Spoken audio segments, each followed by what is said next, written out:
మొన్న ఒక వీడియో చూసినాను నేను ఒక వీడియో చూసిన. ఆ వీడియో ఏముందంటే ఈ సిగ్గుమాలిన ఎమ్మెల్యే మన నారాయణఖేడ్ ఎమ్మెల్యే గారు సంజయ్ రెడ్డి గారు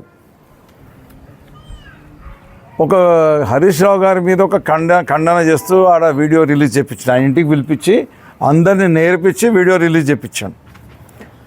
విషయం ఏంటనంటే భీముని అంజయ్య అనే వ్యక్తి గంగాపూర్ గ్రామానికి చెందిన వ్యక్తి. అతని పేరు మీద భూమి ఉంది, 4 ఎకరాల భూమి ఉంది. 4 ఎకరాలు చట్టబద్ధంగా ఆయన దగ్గర భూమి ఉంది. ఆ భూమి మీద ఆయన క్రాప్ లోన్ లేపిండని కూడా వాళ్ళు చెప్తా ఉన్నారు. ఆయన కూడా చెప్తా ఉంటాడు. ఆ క్రాప్ లోన్ చేసిన దానికి రుణమాఫీ చేస్తామని చెప్పేసి ప్రభుత్వం రుణమాఫీ చేయలేదు. మిత్తి పైసలు కట్టమంటే నేను మిత్తి పైసలు కూడా కట్టినా, మేము రుణమాఫీ చేయలేదు అని వారు ఏమన్నా హరీష్ రావు గారు మాట్లాడితే ఈ చెత్త గవర్నమెంట్కు బేకూఫ్ గవర్నమెంట్కి ఏమైనా తెలివి వస్తుందేమో, ఆయన రేవంత్ రెడ్డికి ఏమైనా బుద్ధి వస్తుందేమో, మెదడులది కాలుకు దిగుతుందేమో ఆయన మాట్లాడితే, హరీష్ రావు గారు మాట్లాడితే అని చెప్పేసి ఆయన చెప్పి తద్వారా ఆయనకు లాభం అవుతుంది, ఎంతోమంది రైతులకు లాభం అవుతుంది అని చెప్పేసి ఆలోచనతో ఆయన హరీష్ రావు గారికి ఫోన్ చేసి చెప్పడం జరిగింది.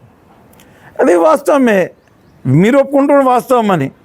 మరి హరీష్ రావు గారిని ఖండించే హక్కు మీకు ఎక్కడిది? ఆయనకు భూమి ఉన్నది అని మీరు చెప్తుండ్రు, భూమికి లోన్ లేపిండని మీరు చెప్తుండ్రు, లోన్ మాఫీ కాలేదని ఆయన చెప్తుండ్రు. మరి లోన్ మాఫీ కాకపోతే లోన్ మాఫీ కాలేదని చెప్పేసి హరీష్ రావు మాట్లాడి ఇంత తప్పేమున్నది? మీరు ఇంకా కావాలని కొత్త 2-3 పుట్టించారు. ఏందనంటే హరీష్ రావు గారు ఈ దొంగలు నమ్ముతుండు, దొంగ మాటలు నమ్ముతుండు అంటే ఆ దొంగ ఒకవేళ పాస్బుక్ చూపిస్తే ముక్కు నేలకు రాస్తాడు ఆ సంజయ్ రెడ్డి. ఆయన పట్టేదారు, ఆయన బాకీ ఉన్నాడా లేడా అని చూపిస్తే ముక్కు నేలకు రాస్తాడు. ఇంట్లో కూర్చోబెట్టి చెప్తుండు కదా, సిగ్గు లేకుండా మాట్లాడుతుండు. ఎన్నో విషయాలనే సిగ్గు లేకుండా మాట్లాడు.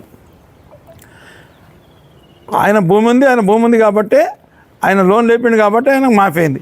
తర్వాత ఈ వాళ్ళ ఇంటర్నల్ మ్యాటర్స్ ఏమన్నా ఉంటే కూడా ఒకవేళ భీముని అంజయ్యకి కానీ ఆ భీముని విట్టలే కదా పెద్ద మనిషి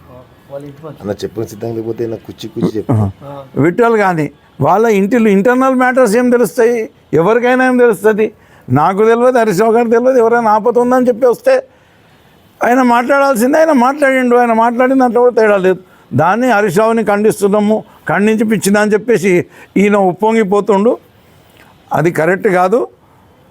మరి ఆడ హరీష్ రావు గారిది ఏమీ తప్పు లేదు. తప్పు మాట్లాడింది, తప్పు మాట్లాడిచ్చింది, కూసబెట్టి నేర్పించి మాట్లాడిపించింది మీరు. అందులో ఏదైనా ఉంటే మీరు అంజయ్య మీరు చూసుకోవాలి. అది ఏముందో వాస్తవాలు మీరు అవసరం పడితే కోర్టుకు పోయి తేల్చుకోవాలి. కానీ హరీష్ రావు గారిని విమర్శించే హక్కు ఈ శాతగాని మీద ఆయనకు శాతగాక కొంతమంది పనికిమాలను తయారు చేసి పనికిమాలతో మాట్లాడిపిస్తాడు. నా మీద కూడా మాట్లాడి నేను ఏదైనా ఉంటే నేను ఏ విషయమైనా సరే ప్రాక్టికల్గా మాట్లాడితే ఏం చేస్తాడు, ఆయనకు చేతగాక కొంతమందిని తయారు చేసి వాళ్ళతోనే నన్ను తిప్పించే ప్రయత్నం చేస్తాడు. నీకు దమ్ము ధైర్యం ఉంటే సూటిగా నేను మాట్లాడిన మాటలకు నువ్వు జవాబు చెప్పాలి. నీకు దమ్ము ధైర్యం ఉంటే ఆడ హరీష్ రావు గారు చెప్పిండు కదా ఇది మాఫీ కాలేదని, నేను మాఫీ చేసినాను రుజువు చేయాలి నువ్వు చేతనైతే. కానీ ఇటువంటి లంగ మాటలు మాట్లాడు బంద్ చేయి. ప్రజల తరపు నుంచి కొట్లాడి మాఫీ కాని వాళ్ళకి ఇప్పించే ప్రయత్నం చేయి. మేము చేసింది అప్పుడు గదే, మీరు కూడా ఇప్పుడు చేయాల్సింది గదే. ప్రజలు నేను ఎన్నుకున్నది కూడా ప్రజలకున్న కష్టాలు దూరం చేసే కొరకని ప్రభుత్వ పరంగా ప్రజలకు మేలు చేస్తాం అనుకొని చేస్తే ఇంకా ప్రజలకు అన్యాయం చేసే విధంగా నువ్వు ప్రవర్తించద్దు. అదేముందో అంజయ్యకి ఏదైతే రుణమాఫీ కావాలనో దాని విషయంలో ఇప్పించే ప్రయత్నం చేయాలి. నీకేమన్నా బుద్ధి జ్ఞానం ఏమైనా ఉంటే తప్పించి ఈ రకమైన విమర్శలు చేయకూడదని చెప్పేసి ఆయన కీర్తికు చెప్తున్నాను.